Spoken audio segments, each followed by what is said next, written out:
Buenas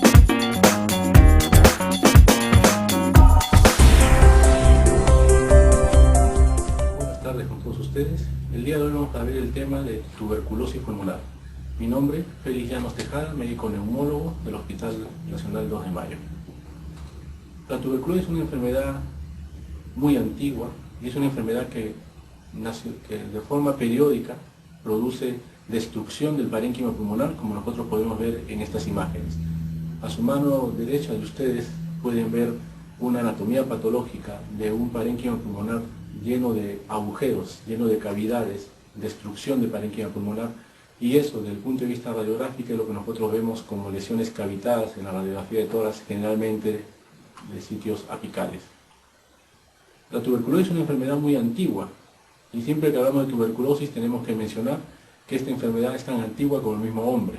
En esta foto de una momia peruana de 700 años después de Cristo, lo que nosotros vemos es un niño en el que se ha podido aislar bacilos ácido alcohol resistentes, bacilos de Koch o bacilos de la tuberculosis, en un niño que tuvo como diagnóstico una tuberculosis vertebral o lo que se denomina mal de Pot. Y esto nosotros lo podemos ver en el Museo de Ica, aquí en nuestro medio. Para empezar a hablar de la tuberculosis, tenemos que hablar de ciertos conceptos básicos para poder entender lo que es esta enfermedad desde el punto de vista operacional en nuestro medio. Nosotros denominamos sintomático respiratorio a aquella persona que tiene tos con expectoración por más de 15 días. A esta persona sintomática respiratoria en nuestro medio, nosotros tenemos que inscribirlos, anotarlos en un libro de registro de sintomáticos respiratorios. Y a este sintomático respiratorio nosotros le vamos a denominar sintomático respiratorio identificado. A este sintomático respiratorio nosotros tenemos que solicitarle prueba de esputo, baciloscopía de esputo, para poder determinar la existencia o no de la enfermedad. Y a este sintomático respiratorio identificado nosotros le denominamos sintomático respiratorio examinado. Otro concepto es el concepto de los contactos.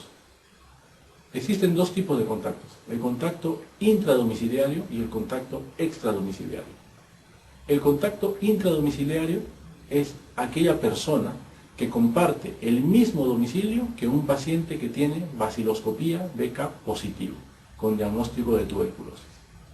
El contacto extradomiciliario es aquella persona que comparte ambientes comunes o ambientes frecuentes con un paciente BK positivo. Y la denominación de este ambiente común es aquel ambiente que está compartido por lo menos durante 6 horas al día. Es decir, nosotros que estamos en un establecimiento de salud por lo menos 6 horas al día y vemos pacientes con tuberculosis, ellos vendrían a ser nuestros contactos extradomiciliarios. Muy importante para lo que es tuberculosis en niños y tuberculosis en personal de salud. Otros conceptos son los conceptos de curado, de abandono y de fracaso. Nosotros denominamos curado aquel paciente que presenta un BK cultivo negativo al final del tratamiento, independientemente qué esquema de tratamiento este paciente haya recibido. Asimismo, es importante recalcar que el concepto de curado de tuberculosis no va a incluir al paciente asintomático respiratorio, por cuanto la tuberculosis va a dejar secuelas pulmonares, básicamente bronquiectasias, que se van a caracterizar por tos con expectoración, muchas veces mucopurulenta. Por lo tanto, el concepto de curado no va a incluir que el paciente ya no presente síntomas respiratorios. Abandono es un concepto un poco difícil, pero es un concepto básico para lo que son los esquemas de tratamiento. Abandono es aquel paciente que recibe tratamiento por lo menos por 30 días, lo que en nuestro medio, desde el punto de vista operativo, se denomina 25 dosis, y asimismo este paciente deja de recibir ese tratamiento por lo menos 30 días. Es decir, un abandono es aquel paciente que habiendo recibido hasta por lo menos mínimo 25 dosis, deja de recibir un esquema de tratamiento un mes o más. Fracaso es aquel paciente que presenta cultivo positivo al 4.º mes del tratamiento en los esquemas primarios. En los esquemas de MDR estos conceptos están cambiando el concepto de fracaso, por lo que no lo vamos a considerar. Asimismo, lo importante también es lo que nosotros denominamos la baciloscopía. La baciloscopía va a ser informada como BK negativo, BK positivo una cruz, dos cruces o tres cruces. ¿Qué significan estos conceptos? BK negativo es aquella lámina de aquel paciente sintomático respiratorio examinado en donde no se va a ver bacilos alcohol ácido resistentes en 100 campos que observe el tecnólogo médico o el microbiólogo. BK positivo una cruz es aquella lámina en donde el tecnólogo médico o el microbiólogo observe menos de un bar en promedio por campo en 100 campos que haya observado.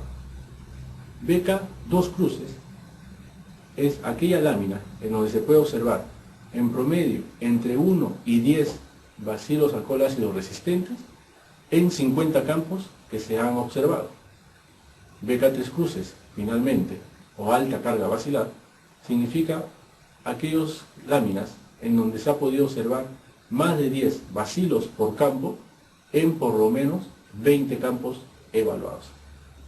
¿Qué es lo que ocurre con aquellos pacientes cuyas láminas en donde yo observo 100 campos, yo voy a observar en los 100 campos solamente entre 1 y 10 bar?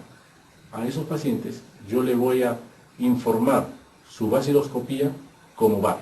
1 bar, 2 bar, 3 bar, hasta 10 bar. Cuando es más de 10 bar, ya le vamos a considerar BK positivo una cruz. Otros conceptos son los conceptos de la resistencia. Tuberculosis drogoresistente es aquella cepa microbiológica que tiene demostración a través de pruebas de sensibilidad de alguna resistencia probada. Esta a su vez puede dividirse en varios tipos.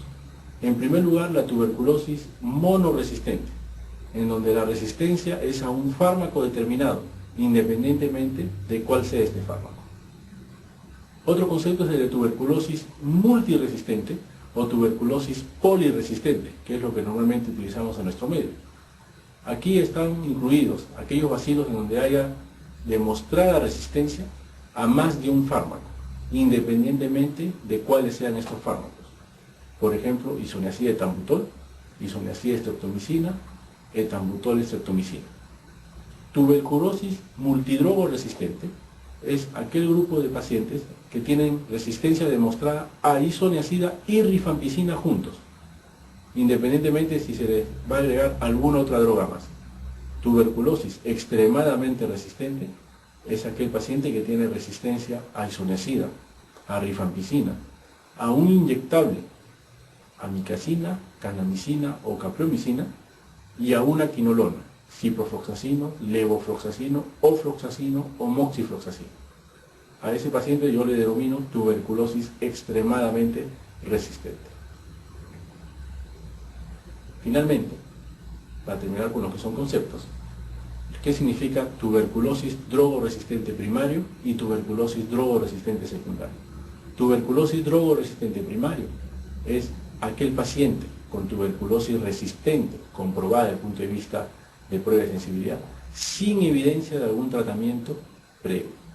Tuberculosis drogoresistente secundario es aquel paciente con tuberculosis resistente demostrada que tiene alguna evidencia de un tratamiento previo, haya sido este tratamiento un abandono o un tratamiento completo. Pero ¿cómo se va a adquirir la tuberculosis? Casi todas las infecciones de tuberculosis se van a adquirir por inhalación de gotitas respiratorias infecciosas de un contacto que sea bacilífero, BK positivo. Estas gotitas van a medir de 3 a 5 micras de diámetro y van a ser expulsadas al toser, al estornudar, al escupir o al hablar, y van a ser inhaladas por un contacto muy cercano. ¿Qué sucede después de la inhalación del micobacterio tuberculosis? Tras la inhalación, el bacilo de la tuberculosis se va a instalar en los alvéolos, y esto va a resultar en un pequeño foco de inflamación local en el parénquima pulmonar. Los organismos pueden después extenderse de los lugares más cercanos de infección hacia los ganglios linfáticos iliares, que pueden entonces aumentar de tamaño. El resultado va a ser una infección con la formación de un complejo primario. El objetivo principal que figura es el éxito de la respuesta del sistema inmune. Un buen sistema inmune va a evitar que mi persona que ha adquirido al micobacterio tuberculosis haga enfermedad.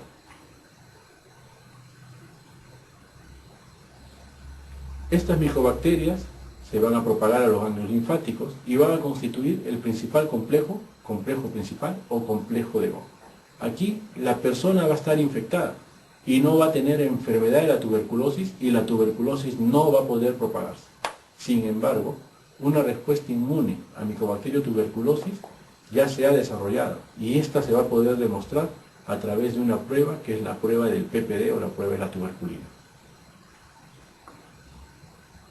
El complejo primario se va a ampliar y va a llevar a la necrosis central para formar una cavidad.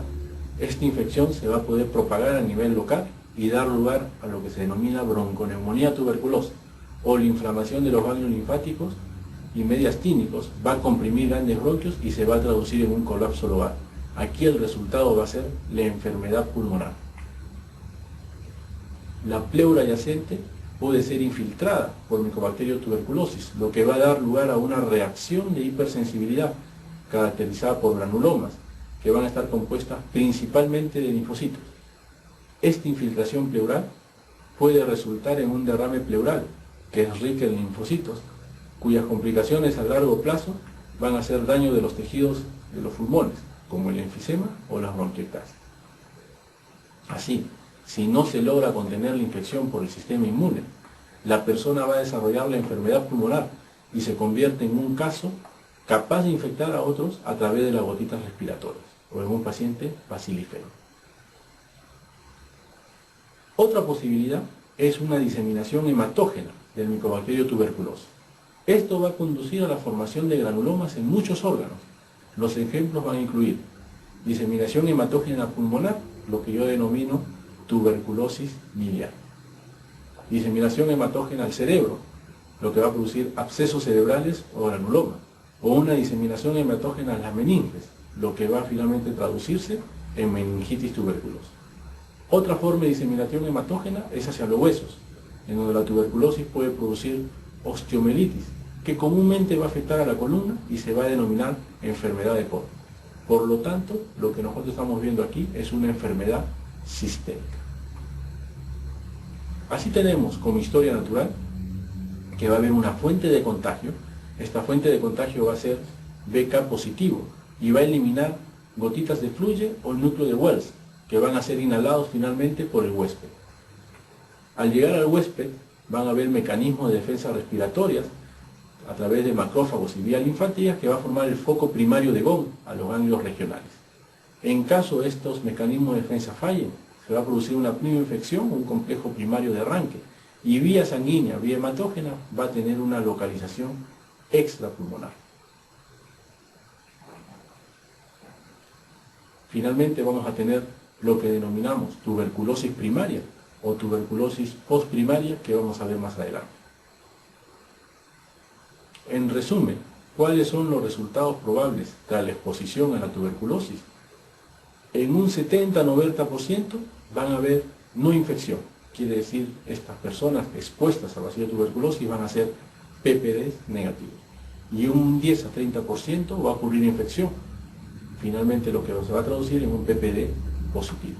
De este grupo de personas, hasta un 90% va a tener lo que se denomina una tuberculosis durmiente. La persona va a estar bien, sin enfermedad y sin capacidad de infectar a otros.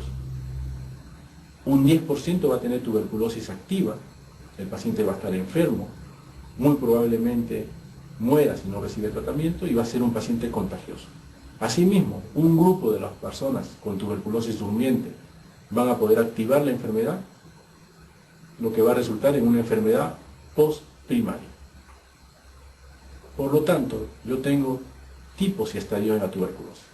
Tengo en la primoinfección, que hay o tuberculosis primaria, en donde hay un estadio inactivo, que es la infección PPD positivo, un estadio activo pero no evolutivo, medido a través de las adenopatías iliares, básico para el diagnóstico de tuberculosis en niños, y un estadio activo evolutivo, en donde va a haber ya enfermedad pulmonar, extrapulmonar o multisistémica. Asimismo también tenemos otro tipo patogénico o estadio de la enfermedad, que es la tuberculosis secundaria o una tuberculosis postprimaria, en donde básicamente va a haber una reactivación endógena a través de una reactivación de esta tuberculosis durmiente o una reinfección exógena a través de exposición a múltiples bacilos durante el tiempo de vida.